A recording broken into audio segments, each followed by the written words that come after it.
Chers amis, je tenais à vous souhaiter un très chaleureux Shabbat Shalom depuis Yerushalayim, Ira Kodesh, la ville sainte. Donc Parashat Kitao. On n'est plus qu'à 2 semaines, le grand jour du jugement, Rosh Hashanah, une fête extraordinaire. Il faut donc se préparer. Dans notre parasha, il est écrit que l'ordonnance que Moshe Rabbeinu a dit au Béné Israël, quand vous arriverez en terre d'Israël, vous irez à Shrem. Et là-bas, il y aura 6 tribus sur Shrem, c'est encore actuellement, donc c'est une ville qui est entre 2 grandes collines. Un qu'on appelle Har Grizim et l'autre Har Eval. Vous mettez 6 tribus sur Har Grizim et 6 tribus sur Har Eval, en bas dans la vallée, le tabernacle avec les Kohanim et les Lévi'im, et les Kohanim vont dire une bénédiction. Béni soit celui qui, etc.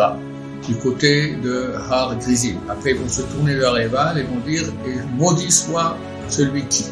Et comme ça, ils vont faire 11 fois. Et les 11 malédictions et bénédictions sont écrites dans la Torah. Une de ces malédictions, c'est Arur Makereo Basater. Maudit est celui qui frappe son prochain en cachette. C'est quoi frapper en cachette? Si je frappe quelqu'un, c'est en cachette, il voit très bien que j'ai frappé. Ça, j'ai souvent expliqué, c'est parler la shonara. Bon, tout le monde sait c'est quoi la shonara, c'est dire une chose vraie sur son prochain, mais une chose qui est négative. Et c'est un des pires péchés de toute la Torah. Et là, non seulement transgression interdit, c'est écrit dans la Torah clairement qu'on n'a pas le droit de parler la shonara, l'otel rachil be'amecha, tu ne vas pas colporter dans ton peuple, et là en plus il y a une malédiction. Il faut savoir que l'organe le plus saint que nous avons, c'est la bouche. L'essentiel du juif, c'est tout ce qu'il fait avec la bouche. Les bénédictions, les prières, l'étude de Torah. Et s'il salit sa bouche, alors tout ce qu'il fait est sali, c'est sale. Gaon de Vilna, il a quitté Vilna pour venir en Israël. Pour venir, il est paré en Israël, il est revenu. Mais il a écrit une lettre à sa famille, qui est très connue, Geret Agra, la lettre de Gaon de Vilna. Et là-bas, il écrit que toute sa vie, la personne doit souffrir pour retenir sa bouche de parler des paroles interdites. Et s'il réussit, ça vaut plus que tous les jeûnes qu'on pourrait faire et toutes les flagellations. Et c'est ça la tchouva. C'est tout le fruit de Olam Haba. Je vous cite carrément ce qui est écrit donc dans cette lettre. Et il dit que chaque moment que l'homme retient sa bouche de parler des choses interdites, il reçoit une lumière spirituelle cachée qu'aucun ange et aucune créature céleste ne peut acquérir, et nous on la reçoit. Et par cela, il explique tous ses péchés, et il n'a plus aucune dette quand il arrive au Olam Haba. Donc vous voyez qu'on a un travail énorme à faire avec la bouche. Aller manger du porc, il faut y aller, c'est pas facile, il faut aller trouver qui, quoi, comment. Mais parler, c'est tellement facile. Et très souvent en plus Shabbat, qui est un jour tellement saint, on est à table, on parle de la shonara, etc. Il y avait ici à Yerushalayim, il y a plus d'un siècle et demi, un grand rabbin, le Rav Chaim Berlin, c'était le fils du natif, le Rosh Yeshiva de la Yeshiva de Vologine, très connu en Europe. Et il est décédé, mais dans le testament, il a écrit qu'il ne voulait pas qu'on fasse une oraison funèbre, un espèce sur lui.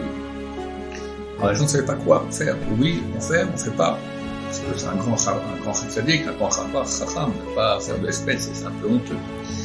Alors est venu un grand tzaddik qui s'appelle le Rav Itzile Peterbourg, et a dit, c'est écrit dans la Torah que Abraham est venu, il a fait une oraison funèbre, un espèce sur Sarah, et il a pleuré. Donc on voit qu'il y a 2 choses différentes. Il y a l'oraison funèbre, le espède, et il y a pleurer. Le Rav Berlin a demandé qu'on ne fasse pas de espède, on ne fera pas de espède, mais on peut faire qu'il pleure. Il a fait une grande dracha très très longue, et tout le monde s'est mis à pleurer.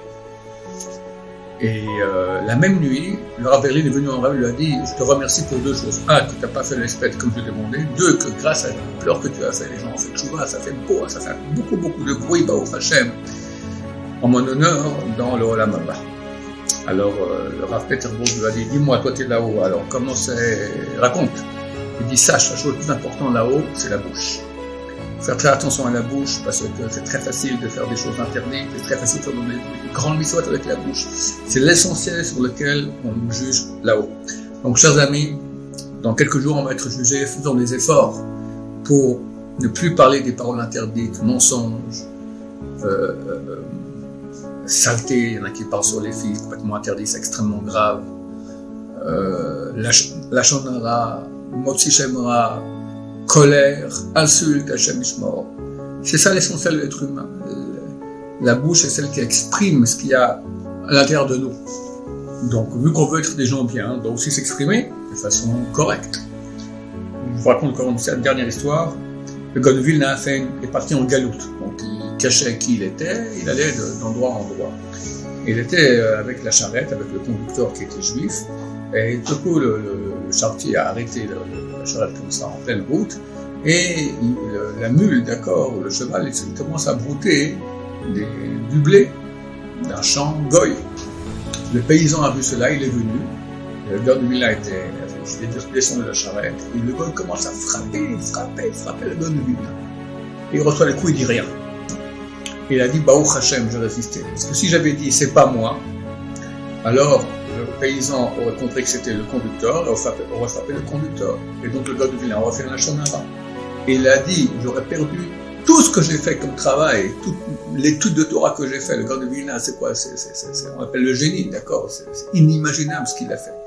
J'aurais perdu pour cette parole de lachonara que j'ai faite.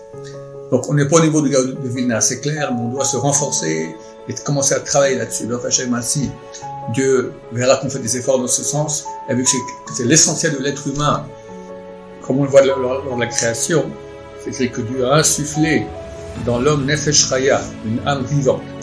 La traduction en araméen, c'est Ruach Memalela, un souffle qui parle. C'est ça l'être humain, c'est un parlant, contrairement aux animaux qui ne parlent pas. Donc étant donné que c'est l'essentiel de l'être humain, on doit travailler là-dessus beaucoup. Bezrat Hashem, on va travailler là-dessus, et on va tous nous inscrire dans le livre de la vie, Bezrat Hashem, avec Mashiach Tzidkenu, à tous un Shabbat Shalom, plein de bonheur, plein de paroles saintes, plein de paix, plein de présence divine dans vos maisons. Amen, Amen, Shalom, Shabbat Shalom, Uvuach.